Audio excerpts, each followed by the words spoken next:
This is Michael Cowen, and welcome to Trial Lawyer Nation. When the jury panel comes into the courtroom and the bailiff says, "All rise," I know we're here. And it doesn't matter who they are, nobody should be above the law. A lot of us talk about that, but you've actually done it. That's how you also maintain quality control over your practice. Yeah. That's a question I get asked a lot, and here's the answer. Welcome to the award-winning podcast Trial Lawyer Nation, your source to win bigger verdicts, get more cases, and manage your law firm. And now, here's your host, noteworthy author, sought-after speaker, and renowned trial lawyer, Michael Cowen. Today on Trial Lawyer Nation, I'm here with Rex Parris. Rex is an incredible lawyer out of Lancaster, California, who's gotten fantastic results. We're talking 8, even I think some 9-figure verdicts. Is that right? That's correct. And he's been nice enough to let me come to his office and talk to him about how he got to be where he is and some things he's learned that work for him that maybe will help us become better lawyers. Well, I'd like to say it was all planned, but life is never planned. I mean, certainly you have plans, but it never works out the way you would hope. I agree. Before I started law school, I had lunch with my uncle, who was the chief of staff for a state senator that got elected on a tort reform platform, and a guy named Bill Summers, who started the Citizens Against Lawsuit Abuse group. And I promised I would never be one of those plaintiffs' lawyers. Yeah. 4 years later, there I was. The story of the guy who started the MICRA, the cat medical malpractice in California, and successfully did so, ended up with just a horrible medical malpractice case and was capped at $250. Oh my gosh! And he wrote about it. It was just horrible that how the world turned on him. Yeah. And what if he had been able to do it again?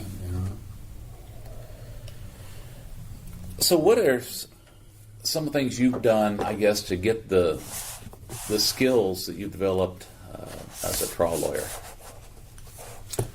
Well, the first thing I did was I had to learn that it was a skill, because I think too often we somehow are imbued with the thought that there are a certain number of people that are born with the talent to be a trial lawyer, where the reality is that they're just skills.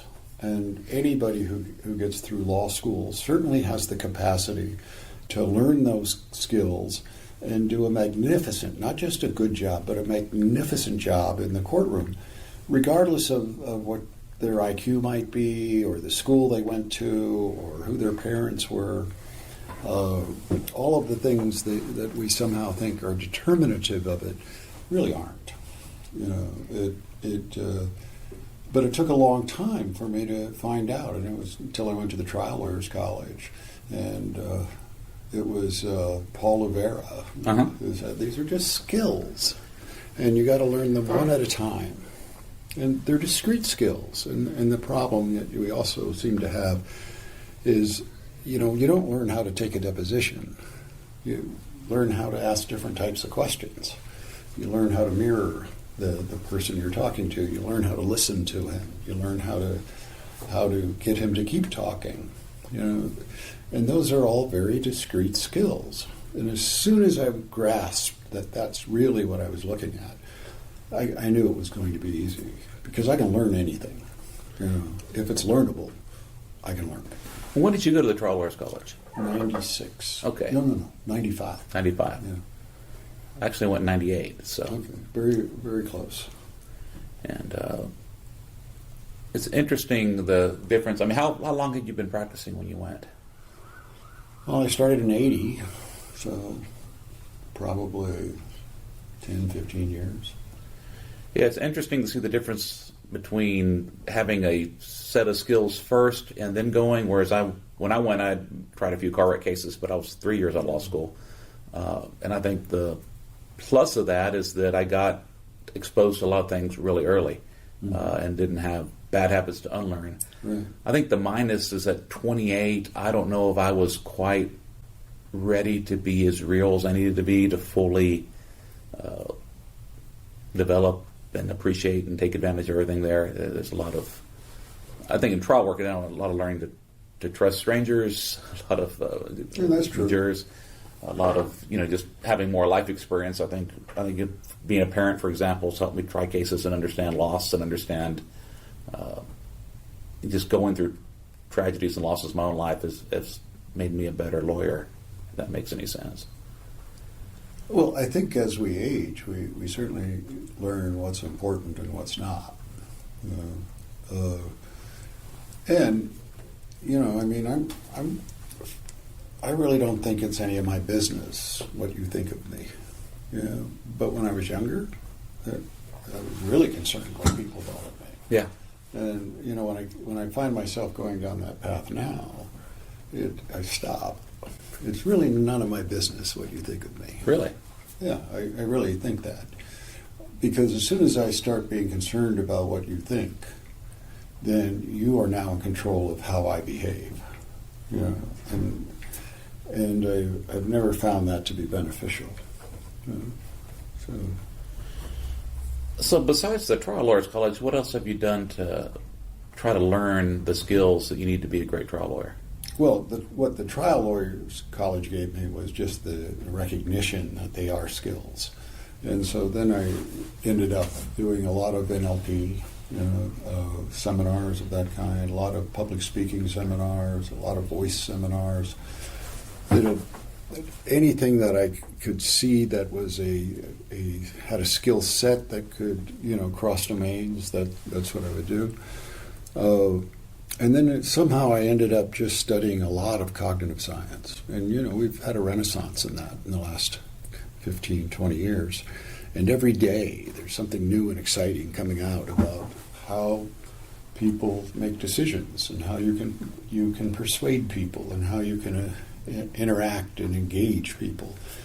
And, if I have one regret about aging is that journey will end, because I really do enjoy getting up every morning and studying the stuff. That's amazing. It's amazing to me how the more people I've met that are, I guess, viewed as being at the top, the one thing I've seen in common is the constant desire to learn more, the constant application of. Most people say, well, you've already made it, you've already figured it out, seem to spend a lot more time trying to get better. Well, yeah, I've never been comfortable with the view, other people's view of my success, because I certainly don't feel it. I certainly don't identify, myself as that. We're in with my assistant, Evelyn's with us, and last week she's saw one of my presentations for the first time. And before it started, I was telling her, watch what happens. This other person, it's not me, it's somebody else. He gets up and does this 3 hours, of what we're doing. But I really don't relate to him, because I still have the same fears and the same insecurities that I've always had. They're not as pronounced. They're not as mind-numbing as they have been at times, or as paralyzing, but they're still there. But I get up and I do this confident thing for 3 hours and take any question that comes and just have the best time. But it's not me. I don't know if I've articulated that well, but that's learning. That's what I do. And I learn how to do that. But but again, they're just skills, and they're not really my personality. Does that make sense? Yeah, it does. So what are some of the things you learned from your researching cognitive science that have been useful in a courtroom? Well, it's everything from where I stand to where I look, and what I do with my hands. What I do with my body, it's how to keep the fear level down by controlling your heartbeat. What is fear? Fear is something that's going to happen in the future. It's not something that is happening now. You know, I mean, you're still breathing. You're still alive. Nobody's got a knife in your back. I mean, you're just afraid that might happen, right? So it's a future event. And it's impossible to be afraid if your heart rate is not too fast. Now, I do want an accelerated heartbeat because it puts you in the zone. You know, it's called Yerkes U, where you are in the zone of peak performance. But I want that to be between 90 and 100. Anything over 100, I start losing cognitive capacity. So now I have science is wonderful today. Yeah. I wear a watch and it tells me when my heartbeat reaches 100. And then I have techniques I use to lower it if that occurs. And I teach all those to my lawyers. Like how do you lower the heart rate? There's a thing called combat breathing. You know, you breathe in at a count of 4, hold it for a count of 4, breathe out at a count of 4, hold it for a count of 4. You know, it's a 4 box. Uh-huh. Before you do that, depending on if you have time, you know, usually the time I'm most afraid is right before I start to pick a jury. You know, that's always scary for me. Yeah. But I always have time, you know, and you know, the first thing you do is, what do you see? Well, like we're sitting in this room and I'm looking at your fancy tape recorder with the two microphones on it, and it's black and it's got a red light on it, and it's what do I see, right? And then it's what do I feel? Well, you know, I'm feeling the floor on my left foot, and because my foot is bent on my toes, and what do I physically feel in the chair? Then what do I feel emotionally? Well, I'm a little nervous that this might sound pretty stupid. You know, this might sound crazy. So I'm a little nervous about that. I'm a little apprehensive. And then when I get to that point, then I breathe. I do the 4 box. I do that for a little bit, and then I'm back. And I say that to myself, I'm back. And I smile, and I'm back, you know, and I'm ready to go on. And I find that the reason you do that is it brings you into the present. Fear is something that happens in the future, so get out of the future. Take yourself into the present. Lower the heart rate, and then dive in the pool. You know, get ready to perform. And I found that to be very successful. You know, I've been trying something, and I don't know if this is similar to what you're describing, is when I'm in trial, I try to have the joy of being in trial and let the outcome take care of itself. That doesn't mean I don't work really hard, and I don't really want to win, but like the more I want to win and I worry about winning, then the less I trust the jurors, and then that comes through either in body language or eye contact or something. And when I just say, I'm just going to trust these people to do the right thing, I'm going to put on the best trial, and I'm going to have fun doing it, it seems to work better. Yeah, absolutely. I know exactly what you're saying. The last few trials we've had have been horribly injured people, but I got to do them with my sons, who are now lawyers. You know, they're late 20s, early 30s, and in big trials, you know, something terrible happens every day. You know, they find some record, they find some witness, they find something, they got some motion. You know, there's always something happening, and you know, we always dump it on each other at the end of the day, right? Uh-huh. You know, because we give you as little time as possible to deal with it. So as those things would occur, I kept telling them, I don't know how, I don't know what's going to happen tomorrow, and I don't know how we're going to do it. But when this issue's over, we will be better off than when it started. It will work in our favor. And that just always seemed to happen. Now, why would that happen? One is, our client didn't do anything wrong. Our client is the victim here, right? All we have to do is get those facts in front of the jury. So all of that stuff they throw at you, 9 times out of 10, if you don't panic, it'll be fine. And what I find is usually beneficial, because since they were little, I was teaching them reversals. Uh-huh. You know, I hate to try a case against a bad lawyer because he doesn't give me anything to work with. What do you mean by reversals? I've heard you talk about that before. So, you know, the classic reversal is, well, in every scene of every movie or every play, there's a reversal in value. Like it'll Star Wars. You start out in the desert, desolate, poor, and next thing you know, by the end of the scene, you're in the Empire with all of its grandeur. There's a reversal. The greater the contrast, the better. So in a trial, in commercials, they'll go. I have some favorites that I use, but you can see how it reverses. And comedy is a reversal of you're going down one path and then you're off into another. It's a reversal. So I've always pointed out the reversals to the kids so that when they got here and were lawyers, they would fully understand it, and now they do. But like they used to do this. They used to stand up in their closing and say, he just wants you to be their lottery ticket, right? His lottery ticket. They compare the verdict to the lottery ticket. You've had that? Until I heard one of your podcasts, I've always limited that out. I don't think I'm going to now, but I want to hear it. Oh, no, you want it. You want them to say it. If they don't say it, I figure out a way to say it and blame them for it. But so, I'll pick up a piece of paper on rebuttal, and here it is.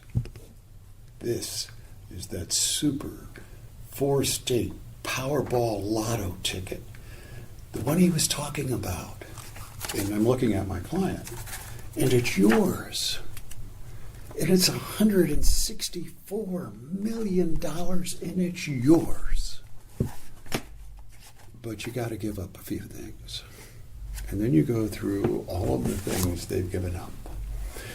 I never go through what's been done to them. But because of what's been done to them, and because of the pain and suffering they have, what have they given up?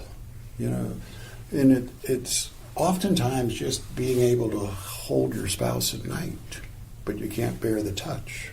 I mean, my life would be so much less if I couldn't hold her at night, and how I know it would be so much less, because when she's mad at me and I can't, I feel so adrift, right? And I think that's a universal feeling. And you go through those things. And by that time, your client is usually crying. And then you turn to the jury and, anybody want it? Do you want it? And they'll shake their head no. Then you know you're okay. They quit using that with me. I bet. Could you explain a little bit more about the difference between what they've gone through and what they've lost?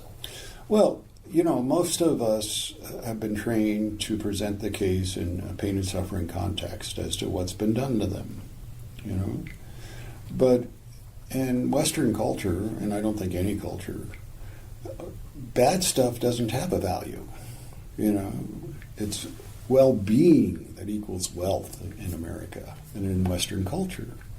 What would Steve Jobs have given for a pancreas that worked? Right? Yeah. Well-being is wealth. And so that's what we talk about, is what aspects of that well-being have been taken away. And juries are much more inclined to compensate you for stuff that's been taken away and stuff that you've been denied, rather than, and the classic one I always use is the corns on my feet, is I've got corns. I've had them since I was 35.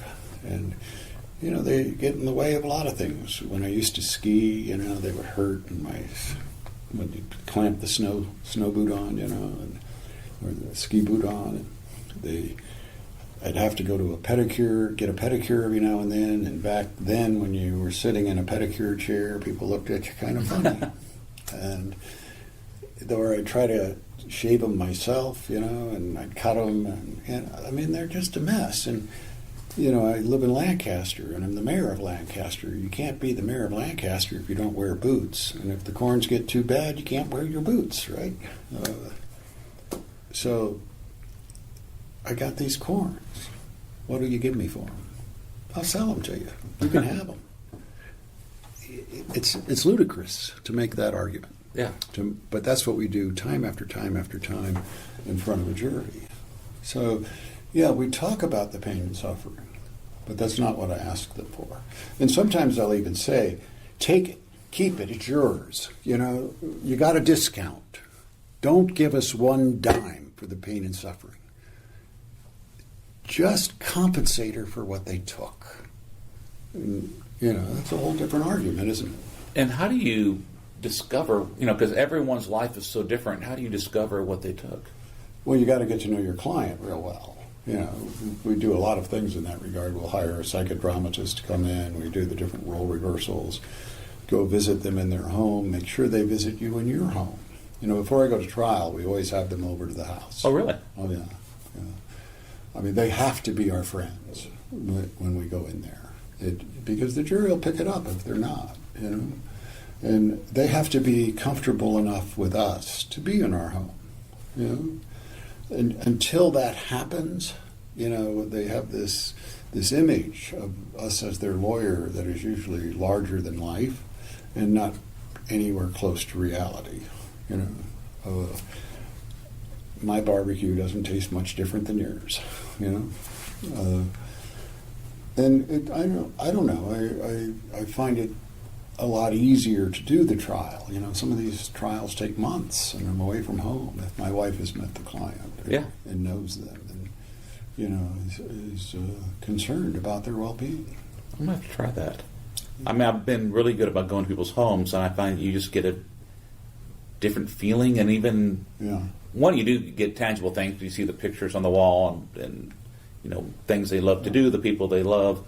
And then you get to meet those people and discover more stories about them that the client might not tell themselves or might not tell as well. But even when there's not something specific, I just found the emotion carries through. When you get a feel for something, then it... You only have your friends over to the house. Yeah. You know, I mean, most things in life, there's a circularity to it, you know, and it doesn't really matter where you disrupt the circle. Do you become friends and invite them over and the friendship seals, or just invite them over? Yeah. You know, but yeah, that's always essential. And you know, there's always you can love anybody. You know, it requires, if you ask 36 questions and share that information with somebody, you can go on the internet and get it, and then just look into each other's eyes for 4 minutes, you develop a relationship. You know? It's we're not nearly as complex as we like to think we are. You know?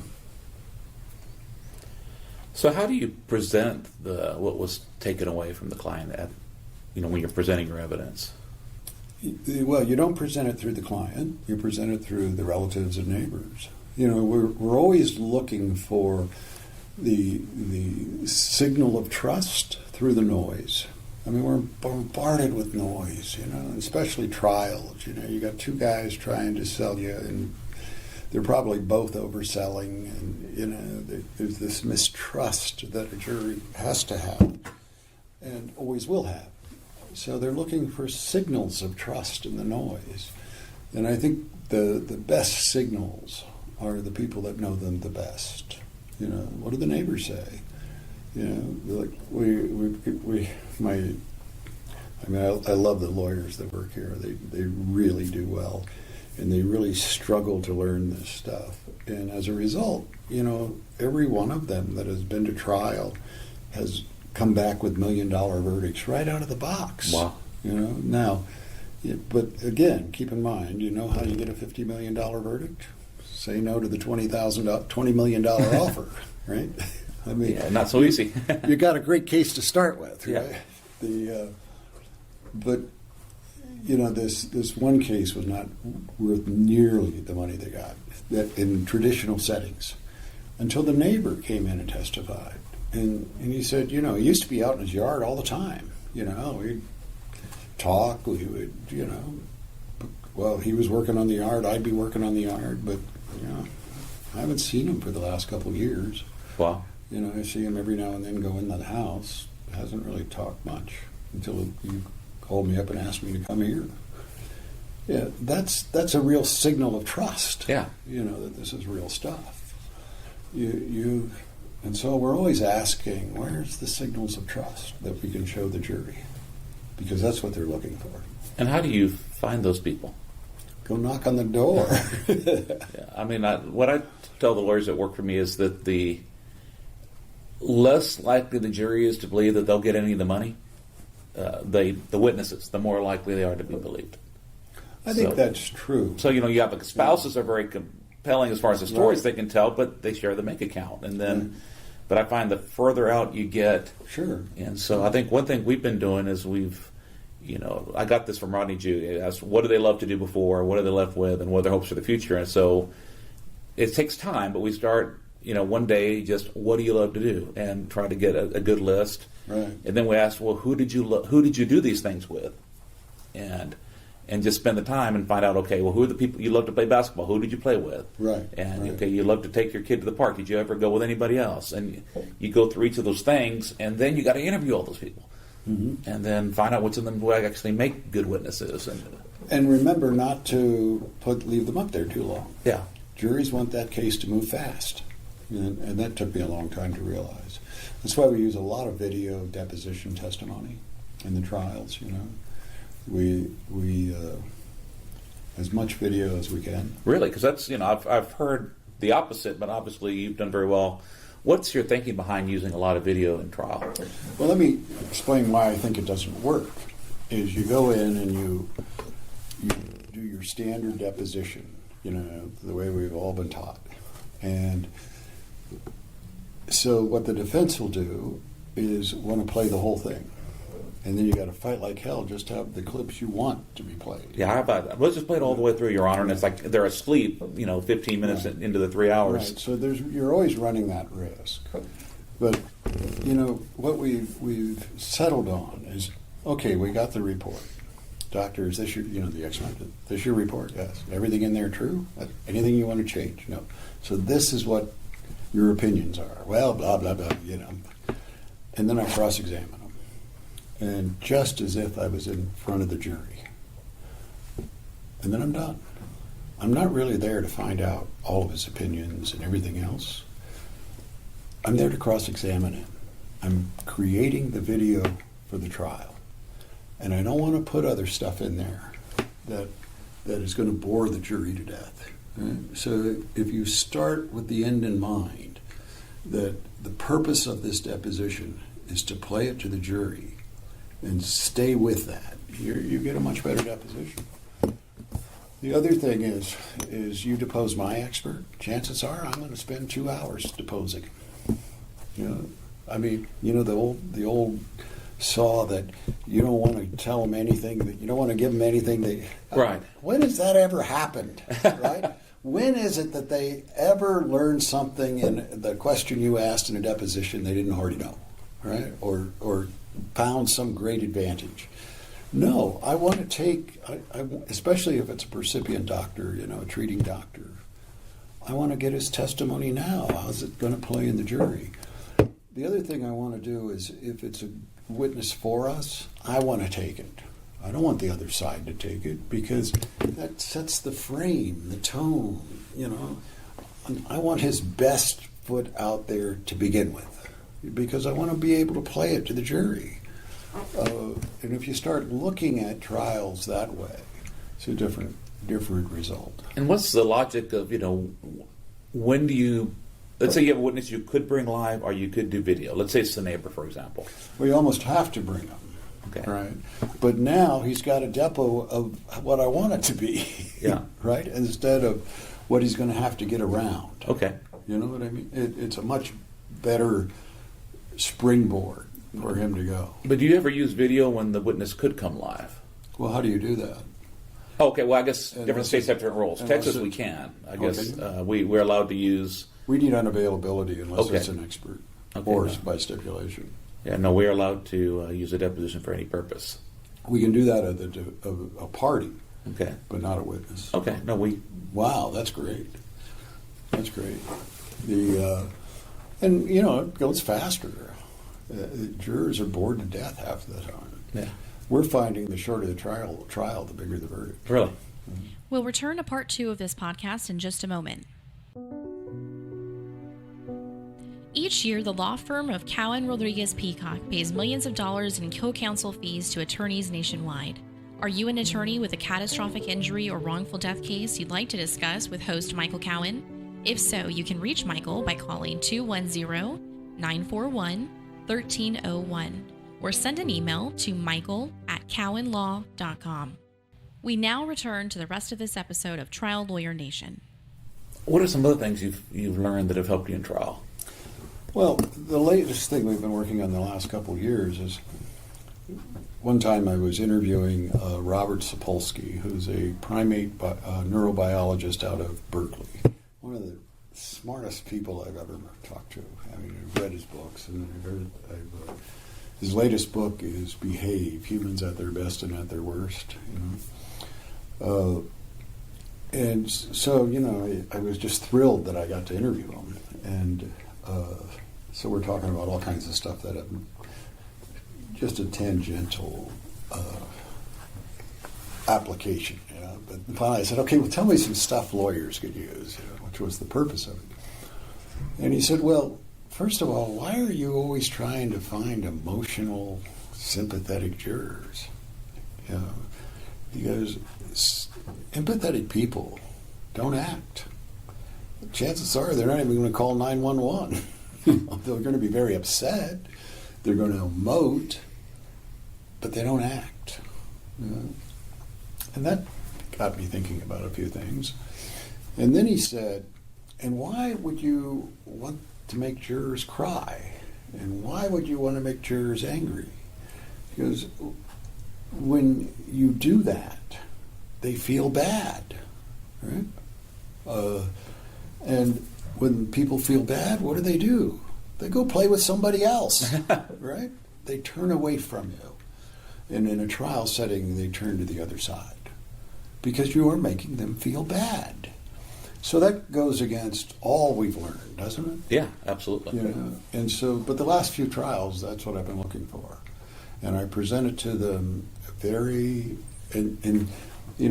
the Dalai Lama has a saying that in the face of anger, justice evaporates.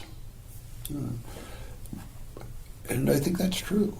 I think that when you start playing with the anger emotion with the jury, it could go against you just as well as it could go for you. I find that just by presenting it and giving them the rules and showing them why the rules say this is what you compensate for, and present it in a cogent way, you get it. I also find, we use a lot of facial expression. We were doing a lot of work with the computer can now read facial expressions and chart it out for you and all. And all of the work we did on it demonstrated to us that in the closing, if we were joyful, if we had the jury joyful, much bigger awards. Really? Yeah. Now, there are times you want them sad and angry. Don't get me wrong. But you want those emotions from the witnesses. When you have witnesses on the stand, you don't want them mirroring you for those emotions. And for years, I can make anybody cry, because I'm very emotional. I have very poor. I have emotional abilities, and you will mirror me, and I used to, have jurors crying, but they didn't do what I wanted them to. Why was that? Now I know why it was, and it's a different result. I don't want to be responsible for those emotions. Oh, okay. In the closing or the opening, right? Those emotions will come out from witnesses and the facts that they hear, right? But I don't want to be the precipient cause of it. See the difference? So the defendants. But what he also said, and what I believe Sapolsky said, you don't want empathetic people, you want detachment. You are going to do better with people who are detached. And when you look at the jury instructions and all of the things they have to compensate you for, Yeah, that is what we want. Because each one of those things has a price tag. And then there's the temporal aspect that it's multiplied by. How much time do they have these things been lost? You know? And, you know, I categorize them all. I have nice columns for them. You know, and there it is. And if you follow the rules, you will look at each and every one of these things. And I talked about it at the very beginning when we do jury selection, is what are the diamonds in your life? What makes you happy?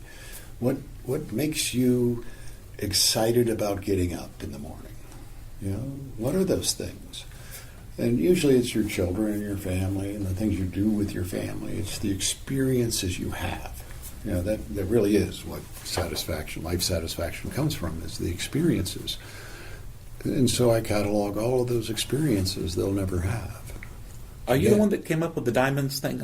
Yeah. I heard it. A guy named Bruce Phillips told me he learned it from you, and I've been using it in my trials. And so thank you. It's, really works, doesn't it? It really works, and it really. Want me to do it? What? Want me to do it? I'd love for you to do it. Yeah. So you talk to them in jury selection about what are the diamonds in there, and you know, diamonds. It's those priceless moments. You know, remember the commercial Master Charge commercial with what's priceless? What's priceless in your life? You know, and then I learn what those things are, and then in closing, it's and I also say it in voir dire now. In this trial, we're going to be asking you to compensate them for the diamonds in their life that were taken away. Now, and if you were to imagine it being a bag of diamonds that the defendant stole and then lost forever, threw in the river, lost it, you wouldn't give them a discount. But it would also be a very easy trial. You'd take each diamond, how much did it weigh, what was its clarity, what was its value, and you add them up. And if it's $300 million, it's $300 million. Nobody's going to discount. You wouldn't discount it, would you? No. Would you add more because you were sympathetic? No. It's what it is, right? This case is like that, except it's not going to be as easy to value each one of the diamonds in their life that has been taken. Mm-hmm. And you know, in the closing, I'll have pictures of diamonds, and you know, it's a good metaphor. It's really an accurate metaphor of what they're doing. One thing I've really liked about it is that, you know, the defense likes to kind of poo-poo the testimony about the family relationships, about the things they love to do they can't do anymore, and about our friends and family and neighbor witnesses. But when early on in voir dire, people were telling us that these are the most important things in their own lives, then when the defense tries to discount them, it's kind of a slap in their face. Yeah, it really is. It really is. And, you know, by that time, I don't see them doing that. Yeah, I mean, by that time, the defense is all over the board. They don't know what hit them. You know, it's not the trial they were expecting. But again, I'd prefer to have a much more experienced lawyer than an inexperienced lawyer, because they give me the stuff to work with. You know? Also, you don't want to become Goliath. You don't want to be the... I mean, if you're so much better than the other side, I think it can be a disadvantage. I used to subscribe to that, but Okay. I don't anymore. Okay. I think the jury is looking for credibility, but you have to remain credible. You know, I will do nothing to disrupt that credibility. I'll concede the point before that happens. You know, and I also frequently, if they make an objection and we're arguing, and I realize they're right, I will say, no, they're right. I withdraw it. I'm sorry. But, you know, the other thing I've learned is I've learned the evidence code, and I know the numbers. I know the section to cite. I don't say hearsay. I say section 1200 hearsay. You know, I have the section. Uh-huh. And the reason I do that is not for the judge, but for the jury. You know, I'm the credible source here. You know, I have to be the most knowledgeable person in that room. And, you know, you stay out of the fights with the other side. You know, just stay out of them. And the other thing I do is, the only time I ever really get angry is when the other side will demean the court. If they're demeaning to the court, then I'm up. You know, And the reason for that is because one of the things I argue is just how important what we do in this house is. And the judge can be wrong, and we should be firm in our argument, but never demeaning. What's an example of like someone demeaning the court? Well, they do it with tone. They'll do it. They do it 1,000 different ways. Just don't you ever do it. I always stand up when I talk to the court. Everybody in my team stands up when they talk to the court. It's always your honor. It's I'm trying to think of the many times it's happened when I've seen them demean the court. But I'm the one objecting to it. Not because I think the jury slowly realizes that we're very aware of our roles, and they mean something to us, so that when I talk about what their role is, it has more significance. What's your philosophy for case selection then? I mean, to give yourself where you feel comfortable going up there and you can credibly argue for the client. They don't let me select the cases here. We've got a lot of lawyers because I say yes way too often. It's the Warren Buffett, Charlie Munger. If it's not all there, don't invest. We look at cases as investments. We don't look at them as long shots. But every now and then I'll take a long shot because I just enjoy the issue, or I'm looking to change some social, thing about our society, and I'll take those. But I don't take those for money. Right. I mean, if I do, I do. But I mean, if I win, fine. I don't want you to think that I'm, wearing flying around here in angel's wings, because I'm not. But I'm very clear as to what my purpose is, And then, the one thing you always want to remember, who's going to, I asked this of Kahneman. I never know how to pronounce his name. He's the guy who won the Nobel for economics. Okay. But he's a psychologist, and it was for behavioral economics. And so we're interviewing him and asked him, what's the one advice you could give lawyers? He goes, all this cognitive science stuff is great. It's really fascinating. It's all valid. But at the end of the day, the simplest case wins, and it will always win. And it's because of how we have, two ways of thinking, fast and slow. He wrote the book. Cases are so complex that you have to simplify it.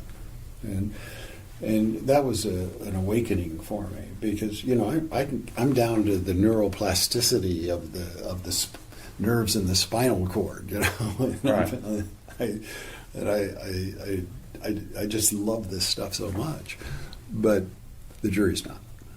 They want a simple, causative explanation. And, the other thing lawyers need to know is causation.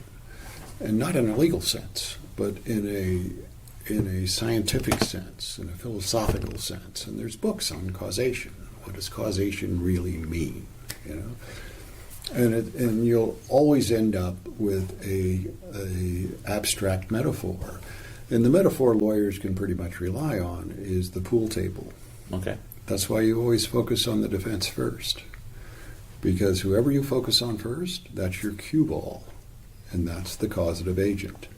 And then you're just lining up this ball, hit this ball, hit this ball, hit this ball, and don't leave any out, but make it simple. I think the complexity is definitely the friend of the defense. Yeah. And our role is to just simplify it. Like cross-examining doctors have become so easy, on the defense doctors. Because the role they're playing in the case is so... It's so contrary to the role of a doctor. A doctor's there to help you get better, not to hurt you. And then you just go through all the things that he a real doctor would do that he was unable to do. You don't have to be mean to him, and all the things he doesn't know. And, we'll list all the witnesses in the case. Do you know who Billy Smith is? No. Well, do you know who? Yeah. You want to really demonstrate what he doesn't know. And we always like to do it visually. We always put the picture of every doctor that is found, on both sides. And when you match them up, the defense cannot win because they're only allowed so many doctors. Right? Yeah. I've often said that as more and more lawyers understand and embrace cognitive science, this system will collapse because it's no longer sustainable. In that people used to think that it favored the defense. Well, if you don't understand the cognitive science behind it, it does. But once you do, it is very hard for the defense to prevail. Extremely hard. And as it should be, but at the same time, it's not sustainable. It's amazing. It seems like what you're saying is just help people follow the law. Essentially. Follow the rules. But the role of the lawyer is very difficult. It takes a lot of time to memorize that evidence code, and it's something I do every single day. We prepare for trials with mind maps, not with outlines. What are mind maps?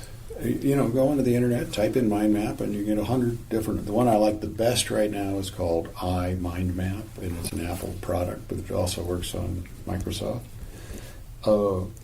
And it's just how you organize it.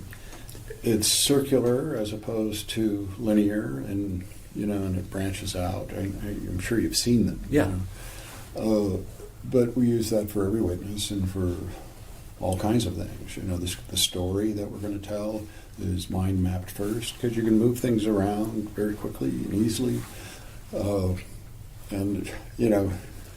I have a lot of fun in trials, and so I'll take my mind map and I'll hand it to the defense lawyer, and I'll go, "You want to see what I'm going to ask him?" And it'll have pictures instead of words, or because you remember pictures better, and the other thing we do is, whatever case citations that we know we'll be arguing, we memorize the site. Now, that seems really hard. How can anybody do that? Well, it's really easy, You say it's 84 Calap 4th 186. That's a case I use a lot, So you put the 8 over here in juror number 1, and you put the 4 on juror number 6. And you place it around the courtroom. And so I can read it back to the court because I've used, the visuals to do that. But that gives you credibility, both with the court and with the jury. Do you use a lot of visuals in trial? If I can't put it in a visual, I don't use the fact. Because I know they're not going to remember it. Right. I know they're not going to believe it. A lot of work goes into finding the visual to represent what we're telling them. And the interesting thing in the last few trials, what has happened is we have some very good support people now, and they're the different vendors, and they will do these recreations of the surgery. And you've seen them at and they're expensive, but if you got a big case, they're really, really worth it. And then we also have still posters of it. But with all the courtroom technology now, you can run the movie of the surgery and the different things that happened, and and we did this trial, and the verdict was in $50-some million. And we realized we never put in any medical record. We Really? never showed them a medical record. Never showed the jury one. The defense, I think, might have put some in, but it was, again, the simplification. who do they believe? This paid whore over here, or what they saw on the screen? You know, Yeah. you believe what you see, whether you want to or not. So you want to be very careful of the visuals they use. You know? But yeah, I would say a significant part of the investment is just the visuals we use in trial. One thing that I've learned is that I've been trying to get better at that, and it's still I'm still early in the learning curve. But when I'm trying to create a visual for every point I'm making, it really points out where you have a gap that you need to fill. Right. And I mean, you know, I say that, but obviously there's some things that are just words. Right. You know, but not too many. The jury will attach to the visual. And you want to be able to pull those visuals back in closing when you tell them the story. That's why we always have pictures of every witness. Do not leave that deposition without getting their picture. Pull up your phone, take their picture, and let them whine all they want about it. You got it. You know? Because when I open and when I close, whenever I talk about what they're going to say, that picture's up on that screen. You know? Because without it, it's just words. Yeah. You know? They can't really relate to it. Yeah, I really like the picture with the quote from the witness. And Yeah. Bang, bang, bang, bang. Yeah. Yeah.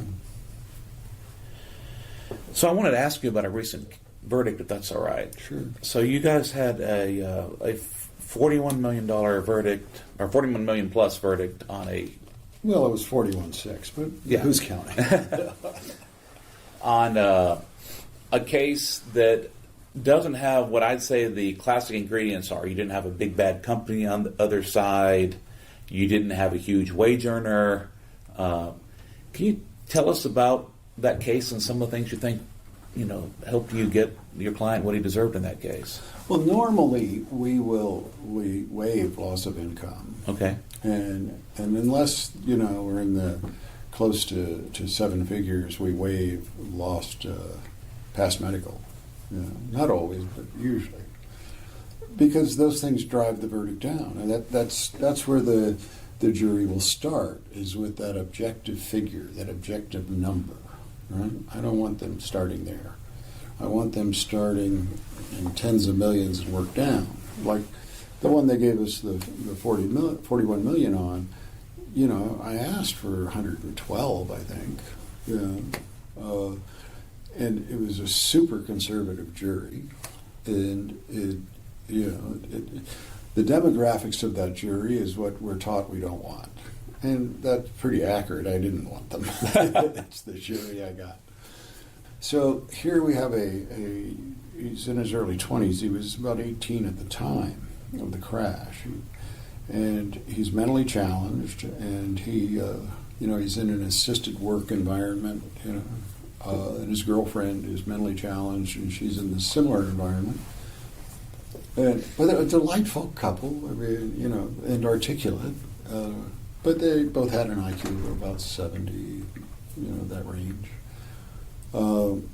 And he had scoliosis, and so he had a rod in his back, and his neck snapped in a T-bone accident. He was a quadriplegic, and it was just sad.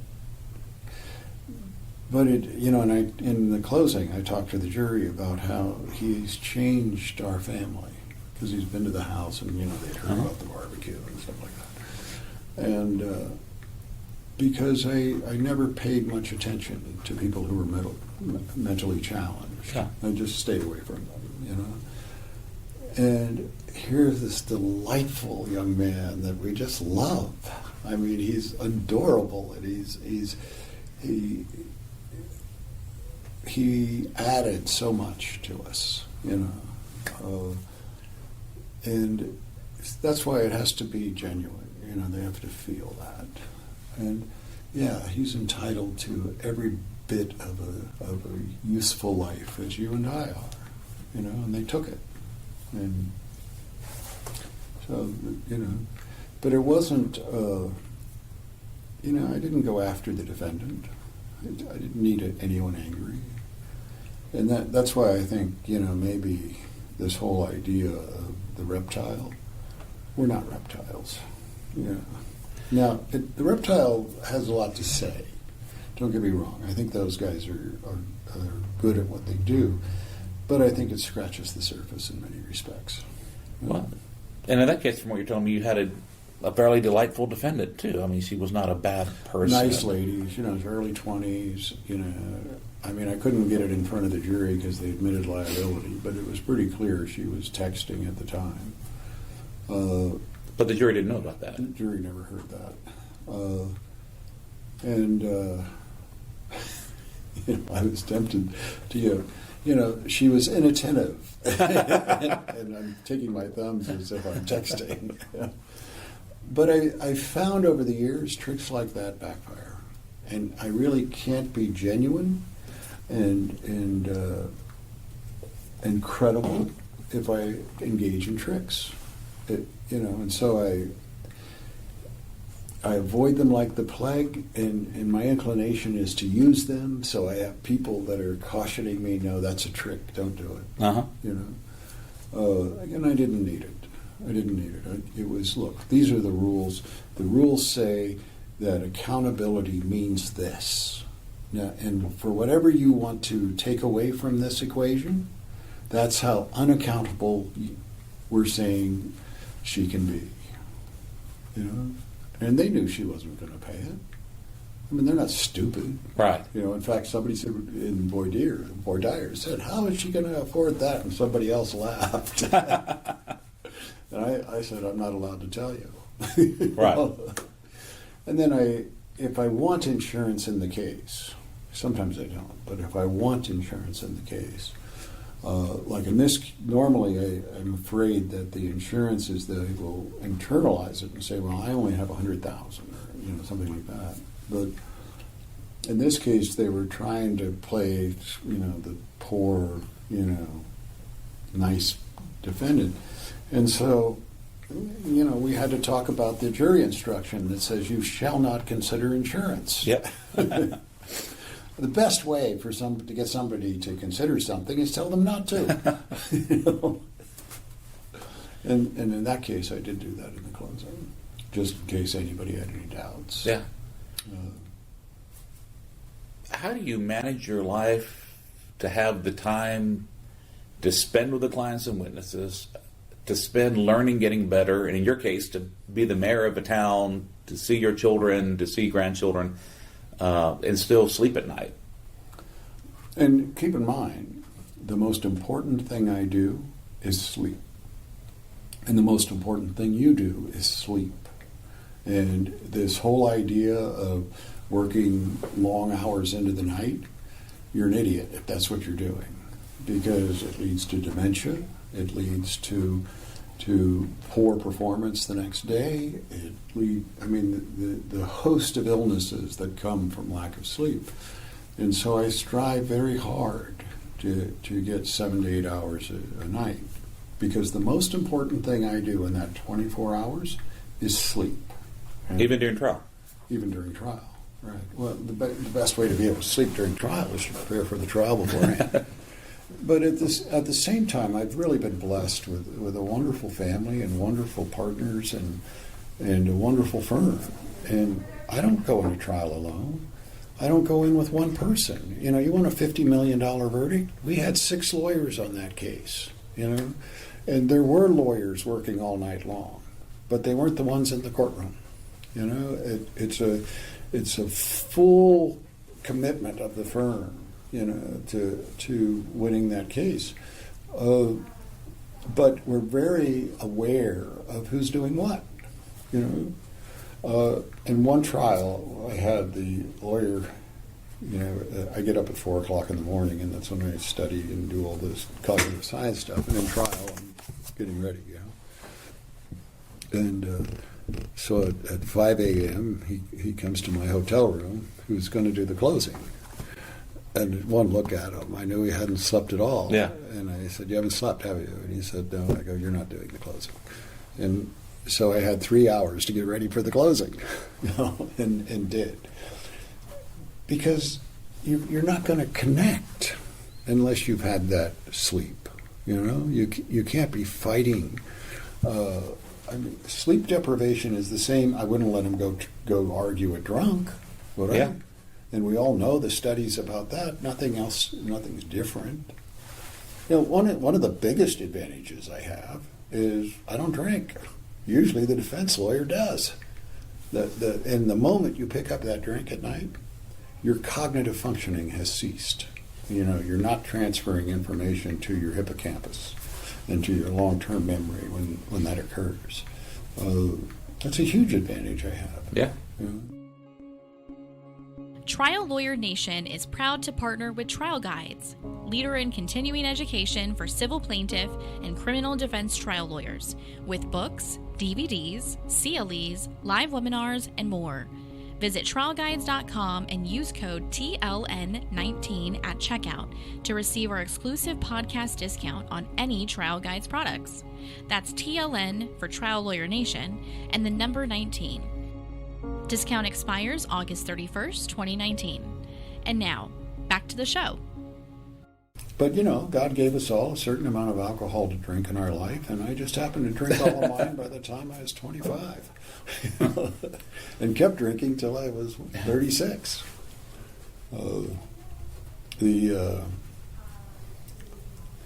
But in answer to how do I have time for all of it, I surround myself with very smart people who work really hard, who I love. That's awesome. If I don't love them, I get rid of them. That's awesome. That's one of our challenges is we're at a point where we either have to further restrict the cases we're taking or hire another lawyer. But I love the people I work with so much and the way they all get along with each other, and I'm just afraid to add anybody else. Yeah. I'm so blessed. And you do give that up. There's people here I don't know their name, and that I never thought we'd be that big.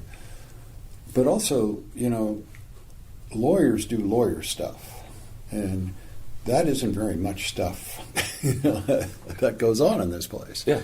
Yeah, we recruit claims adjusters from the insurance industry. We recruit all kinds of people. We're now testing for their emotional intelligence. But there's really hard. People want to work here, and if you get past the first 6 months, you might be here your whole life, like some of them have been. That's great. But there's very stringent rules. If you start bad mouthing a co-employee, you get one warning. The next time, somebody shows up in your office with a box, and you have to fill it and leave. Wow. Yeah, we will not tolerate undermining your employee, the people you work with, because this is where we live. This is where I live. I'm not living in a toxic environment. I grew up a child that way. I'm done with it. So how did you get the courage to create and enforce such a rule? I've got a really strong wife. Okay. And it's her rule. Okay, that's awesome. And, I've been blessed with just this. I've got a wonderful wife. She's incredibly bright. She's not a lawyer, and she runs everything that's not lawyer stuff, and she's freed me up to do, I don't do payroll. I don't do personnel. I don't do human relate. I don't even know what those things are half the time. I don't even know which bank we use. Wow. So that frees me up to really focus on what I love doing, which is learning, trying cases, and improving the welfare of the people in the city. You also do a lot of teachings with your lawyers here. Yes. Tell us a little bit about what you do there. Teaching them how to do it? Yeah. Well, if you want to rise up in this firm, you have to do a lot of independent study, how to persuade people, and you have to then come in and teach the other lawyers how to do that. We bring other people in to do seminars for the firm. Anything that could improve our ability to persuade and to embrace the client. We're actively engaged in it. Every now and then it's little things like, how do you introduce yourself to somebody at a party and shake their hand? How do you do that? We practice that. Oh, wow. Everything we do, we practice. As you came in, you saw the courtroom we built. We have a courtroom there. We practice and practice and practice. And, nothing is left to chance. Nothing. Now, a lot of people think that's too scripted. Okay, I don't care what you think. This works for us. Yeah. Well, I've never heard of, let's say in a Broadway show, they say, well, we can't rehearse too much because we don't want the show to look scripted. Right. That's exactly true. And one of my realizations was I was working with Josh Carton once, and I realized that I would, as a child, I had done more rehearsing for a community theater thing when we 10 and under that only the parents would go to than I had for a trial which I was asking for millions of dollars. Yeah, that's right. And how backwards that was, and how my mom did community theater, and she would go to rehearsal after rehearsal with the show they're doing just for the joy of doing it. And here I'm supposed to be a professional doing this for a living, and I'm going to go, maybe read it over once. That's not right. The client deserves better than that. We get really caught up in the things that don't matter. And it's not because we're getting bogged down in it. It's because we're comfortable with it. Now, master class is a thing you can take on the internet. Yeah. Right? So $100 you can take all these classes from great performers. One of them was saying that you go in to rehearse a play. You got a play going on. The script. What do you call them? A screenwriter? Yeah. Who writes the playwright? A playwright. Right. So you go in and right away they start talking about, well, let's develop the backstory. What's the backstory of these characters? He goes, bullshit. There is no backstory. They're characters in a play. The reason you want to talk about their backstory is because you're afraid to get on your feet and fail. Yep. And you will fail. That's the purpose of rehearsal. It's the purpose of practicing anything. If you aren't going to look like an idiot when you do it, you're not pushing hard enough. What I always do is I always get way out there, and then I dial it back in. But that's what practice is. But it's the ability to bear the failure. And one of the mistakes I make is, sometimes this one time we actually got the federal courtroom to practice in, right? And I'm not quite clear about how that came down, but next thing I know, just ask them. It's amazing. And then they're doing that, and the client's there, and I got fired. Wow! Because I was so bad. Well, of course I was bad. We're here practicing. I didn't know I was here auditioning. Yeah. There's a difference, and so I've learned never to have the client there. Yeah. Do you ever take the client or witnesses into an empty courtroom? Yeah, I want them comfortable. I want them sitting where they're going to sit. And if the clerk will let me, I have them sit in the jury box and get comfortable with it. And I always do that. Is I'll sit in the jurors' chairs, see what they can see, and all that. Yeah. But yeah, if you're not practicing, if you're looking for the backstory, you're just afraid. And we're supposed to be afraid. There's nothing wrong with being afraid. What's wrong is when you don't recognize it and do it anyway. Yeah, I find that what I'll end up doing is I'll be marking my own exhibits or messing with a notebook or researching case law or something that other than doing things I could have someone else do much more productively. I have found that if I go in with an opening prepared before I do anything else, before motions in limine, if I have that opening prepared, I'm in charge the rest of the trial. Yeah. I will own the room the rest of the trial. If I don't have that prepared, really prepared, I won't. I will falter, and undoubtedly I will falter. It just gives you that confidence, Like you're picking the jury and you're afraid you're not ready for the opening. you don't want to be there. Yeah. If you have the opening prepared and you're picking the jury, you got a pretty good idea what we should be talking about. Right? You told me before we talked a little bit before we started recording that you're giving a talk on things we think are the right thing to do but don't make a lot of sense. Well, one of them is what I've already talked about is you don't want empathetic jurors. You want detached jurors. You don't want them angry. You don't want them angry or sad in the closing. You want happy juries. And what we found is that's why it's so important to talk to them about how much you're going to ask in the front end, because what we saw if we save it for closing, it will make them frightened or angry.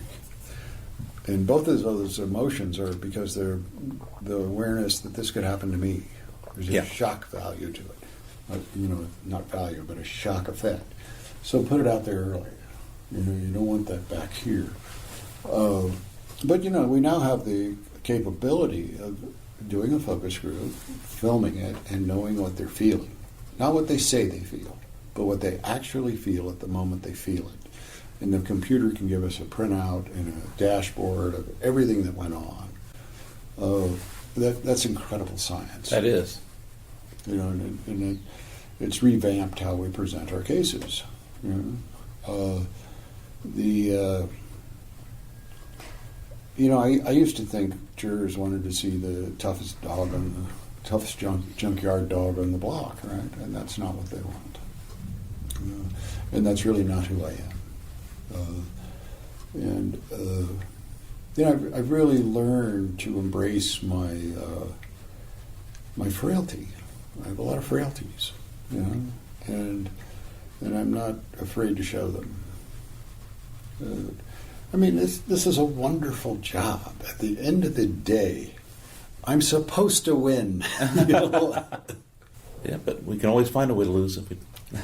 Well,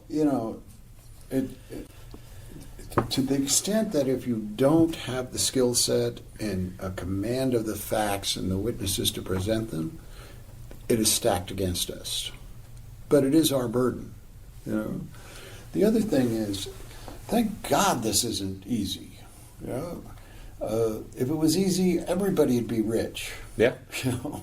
Now, I wouldn't mind if everybody was rich, but that isn't really what happens, is it? Yeah. So what are some skill sets you think that we lawyers need to learn? Well, there's elementary stuff in cognitive science arena that, is unknown to lawyers or not very well, or not very conversant with it. And one of those is mirroring. We have mirror cells in our brain, and that's how we socialize. And, people who have limited mirroring cells are autistic or they're on the spectrum, So you want to read about mirroring. Just what is mirroring? What is mirroring? It's like how we learn affiliation with each other is you'll move, then I'll move. You'll adopt a posture, I'll adopt that posture. We mirror each other, Yeah. And in a state of nature, that's how we tell each other we're on this team. We're not on that team. It's how we develop affiliation. And so once you learn that and practice it so you do it second nature, you mirror the judge, mirror the jurors, and you can also see who's leading the pack because the rest of the jurors will mirror that person. What I want is affiliation with the jury more than anything. So mirroring is certainly one of the skill sets that you have to learn. And voice is so important. And, I have some disabilities. And so one of them is I'll wear a lavalier mic in the trial because I have to cognitively always be aware of how much energy is coming out of my voice. Because otherwise you won't hear me. Oh, wow. And that was due to a brain injury I had, and I just have to be aware of that. But so now I wear a lavalier mic, but look at the range that gives me. I can boom and I can whisper and huge range. But voice is incredibly important. The one thing I've been working on my whole life, and I still haven't mastered, is to slow down that voice. You have to talk slow, you know. That's my struggle. Yeah. So I gave a speech, and for the first time, my wife gave me an A+ on the speech, and it was because of the speed of it and the rhythm of it, and the voice was perfect. See, I learned to slow down the hard way because I was trying a rear-end collision trucking case in the best venue in the state of Texas, and I thought as a young lawyer it was going to be my first get on the map hit. Right. And the jury's deliberating, and the defense lawyer thinks I've won, I think I've won, Yeah. the bailiff thinks I've won, and the court reporter said, "You're going to lose." I'm like, "How dare you tell me I'm going to lose?" "You're going to lose." He goes, "You talk too fast. They couldn't understand you. You're going to lose." And they came back with, I lost.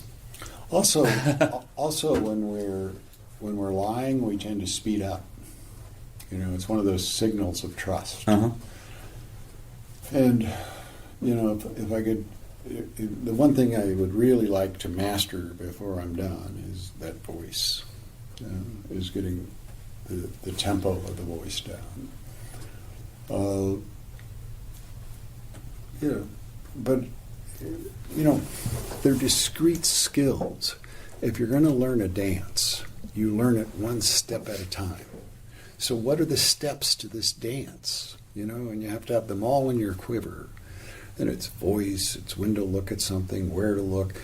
If I'm in a confrontation with the judge, stay out of eye contact. I'm always looking at, if the witness, you know, I have some imaginary jury, and I can say whatever I want. I can be as loud and as obnoxious as I want if that's what I want to do. But never in eye contact. Never. Because that's a challenge to him? That's relationship, and now I'm damaging the relationship. You know, and I've also learned to do that in my personal life. You know, I always take it to a third point if I'm angry about something. You know? Like with your kids, this report card is crap. You know, this report card's crap, not you.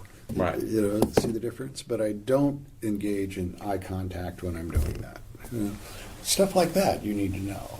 You know, when to be in eye contact with the jury and when not to be, you know, is vitally important.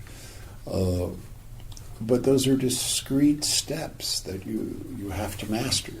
And it's a process, and it takes a long time. And what are some of the things we can do to learn to do those things, to get those skills? Read a lot of books, go to a lot of seminars. Like we have this, there's this book on, what was it? Never Split the Difference. And it's by an FBI hostage negotiator, and we brought him in and had him teach the lawyers. And one of the things he would teach is, what was your question? Where do we go to learn these things? These things? The skills. That was one of them. Right. To repeat the last thing you said, the last word you said, without you knowing I did it. To just do it naturally. And you will keep talking. It's just the way we are. Another way to do it is just raise your eyebrows and hold it up, and they'll talk. But a lot of our job is getting people to talk to us, right? Jurors, get them to talk to us. So how do you do that? You know, one of the things people should read is Start with the Why. Start with the Why? Yeah, and that's by Simon Sinek. We structure all of our arguments. What happened, how it happened, and why this is important. Isn't that how we do it? Isn't that how you do your closing? He says, turn it upside down. Always start with the why. Why is this important? Right? How did this happen? What happened? You know, when you start looking at why, how, what, you're much more persuasive. Yeah. Yeah. And we do that now, you know. And it's hard. It's hard to take 60 years of learning how to do something and flip it, right? The other thing lawyers need to do is learn how to answer a question. And you know how you answer a question? You answer it. There's a book, In the Line of Fire, and it's about how to answer questions. And they've taken the presidential debates and used that as an example. And the first thing you do is make certain you understand the question. So you repeat some of it back to them. What are the columns of the question that hold the question up, right? And then answer it. And if the judge is asking you, this actually happened. We have the Porter Ranch case where we represent 9,000 homeowners because this gas well blew up, and for 4 months these people were breathing this poison. And they lied to them every day about what was in that gas, and lied to them every day saying it was harmless, knowing that it was. We've had people die as a result of that gas leak. And so the first day, you have this, what do you call it, when you got mass torts, all the lawyers are there, and the judge and the defendant, and you're trying to figure out how to manage this case. And the judge says to the defense, how can you articulate to me a defense to the nuisance claim? And blah, blah, blah, blah, blah, blah, blah, blah, blah. And the judge goes, can you articulate what your defense is? And then finally he goes, this is the third time. Do you have a defense to the nuisance claim? Blah, blah, blah, blah, blah, blah, blah. And the judge just, is furious. And he goes, I guess you're just not going to answer me, are you? That was how he started his relationship with the judge. Well, how much better to say, no, I can't, Your Honor, not right now, but we'll certainly look at that, and next time I hope to have an answer for you. That's interesting. When I was, my first job out of law school, I was a law clerk for an appellate judge. And so I got to not only watch, I think, 120 oral arguments, but I also, because we had read either written or read the other clerk's bench memos, I knew what the issues the judges cared about and kind of where they stood before. Right. And of the 120 oral arguments I saw, 119 did not change any judge's position on any issue. And I consistently saw the judge would ask a question about the issue that was important to the judges, and the lawyer would dodge it and go back to the pre-prepared script and talk about what the lawyer thought was important. Right. And the only oral argument I saw that made a difference, the man got up and said, I have a prepared presentation, but I know that the court has read the briefs and studied the issues, so before I talk about what I think is important, are there any questions the court would like me to address? And they spent the 20 minutes asking him questions, and he listened to and answered every question, and he's the only one that persuaded a judge to change his mind in the year I was there. Yeah, I think it's critical, Now, the odds are still against you. Yeah. Because once we adopt a position, it's very hard for us to come off it as human beings. The other thing, there's a course from the University of Michigan on how to change people off a position.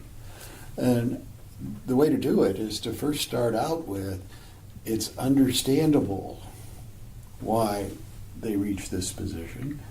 And, not but and, when you consider these facts, there's a different result. You see what I mean? Yeah. Rather than just saying they're full of, and Justice Roberts has talked about that. He says by the time the case is in front of the Supreme Court, it's not an easy issue. Right. So at least acknowledge the other side's position. And so, we work very hard at acknowledging their position first and then reversing it. And I think that's one of our big political problems we have, is that there is just a demonization of half the country by the other half of the country, and not giving any credence to the other side's position, and attributing bad motives behind the other side's position, and it makes it impossible to ever bridge a gap unless somebody first acknowledges that, hey, your position, while I may not agree with it, can be supported by logic, and that you have a good heart and you're coming from a good place. And until you can do that, I think it's really hard to.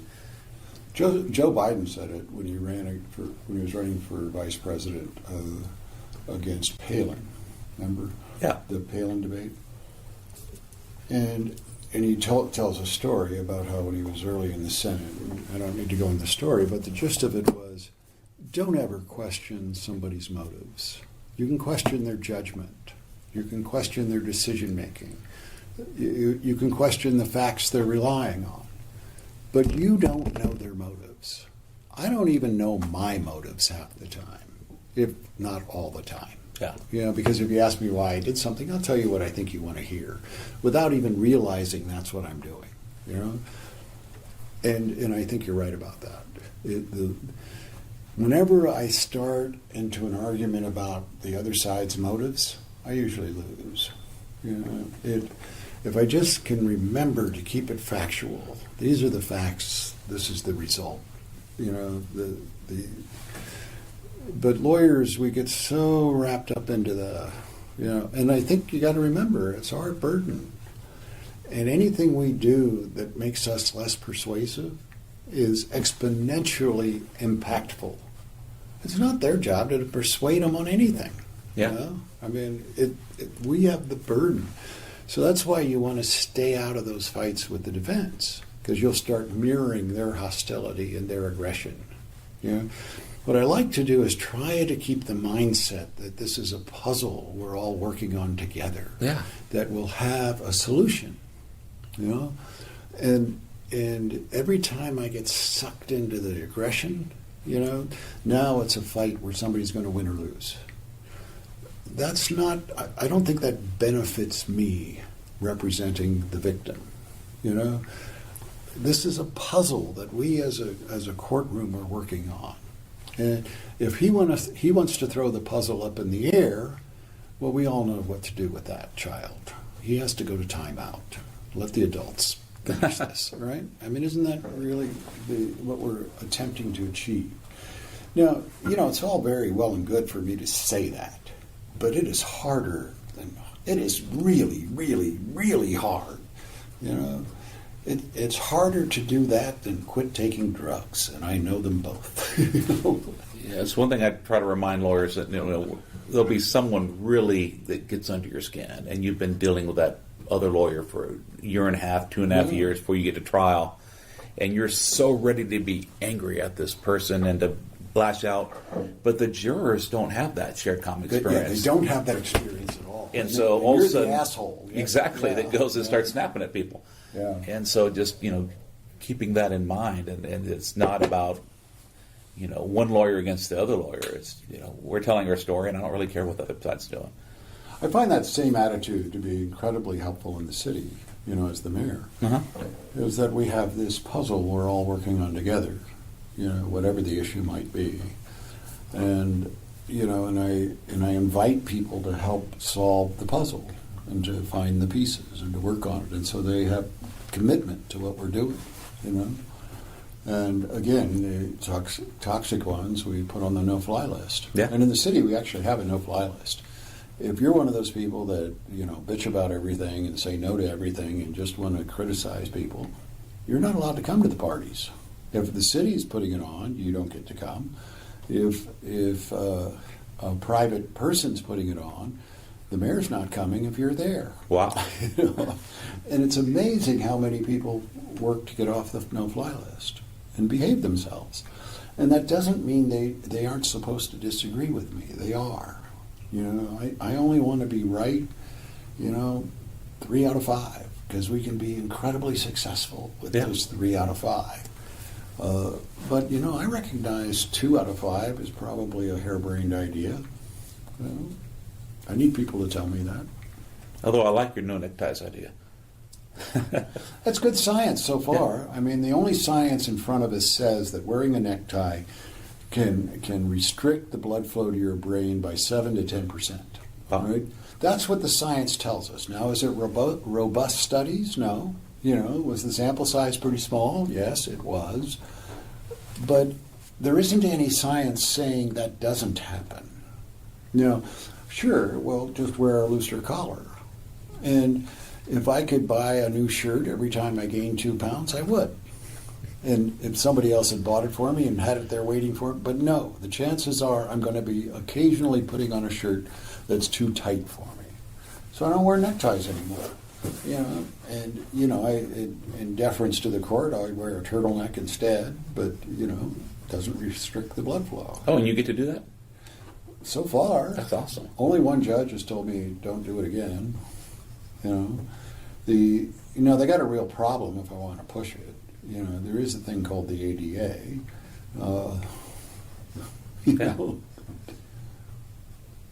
I got to see if I can get the courage to try that, because I think that the tie is a shield or barrier, because most people don't wear ties, and the people they are around that wear ties are That's right, the other guy, the suits. Yeah. That's why they call them suits. Yeah. It's not a term of endearment. Exactly. The other thing, remember when Trump, the whole campaign, Trump set himself apart from the others.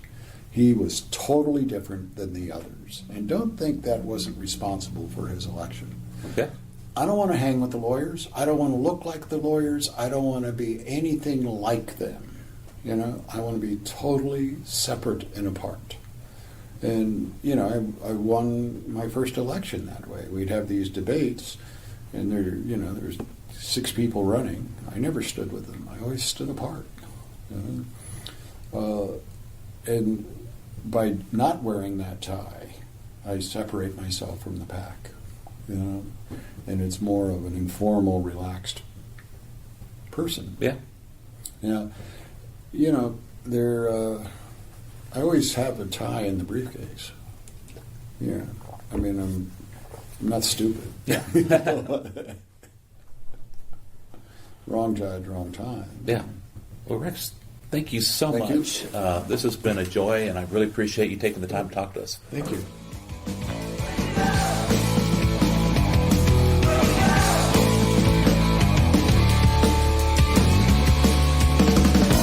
Thank you for joining us on Trial Lawyer Nation. I hope you enjoyed our show. If you're listening to this episode on a mobile device, please click on Ratings and Review and leave our show a 5-star rating and write a review. And if you're listening to this episode from our website, please leave a 5-star rating on the episode page. We'd love to reach more listeners, and doing this will help more attorneys find this podcast. You can also visit our website at www.triallawyernation.com to opt into our mailing list so you can stay updated on our new episodes. I promise we won't spam you. And thanks to your feedback, we've improved our podcast website. There's now a resources tab that you can click that shows you all the books we've mentioned on our podcast. If you have a Facebook account, please send us a request to join our private group called Trial Lawyer Nation Insider Circle. This exclusive group will allow you to hear about our guests before an episode airs, interact with the show, and get a sneak peek at some of the behind-the-scenes moments. I love to hear from all of you, and our Table Talk episodes are based solely on questions from our fans. So please continue to send us emails at podcast@triallawyernation.com. Thanks for tuning in, and I look forward to having you with us next time on Trial Lawyer Nation. Trial Lawyer Nation is proud to partner with Trial Guides, leader in continuing education for civil plaintiff and criminal defense trial lawyers, with books, DVDs, CLEs, live webinars, and more. Visit trialguides.com and use code TLN19 at checkout to receive our exclusive podcast discount on any Trial Guides products.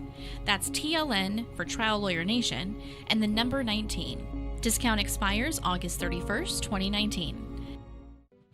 We look forward to talking with you again soon as we continue to explore powerful insights from our amazing host and remarkable guests here on Trial Lawyer Nation.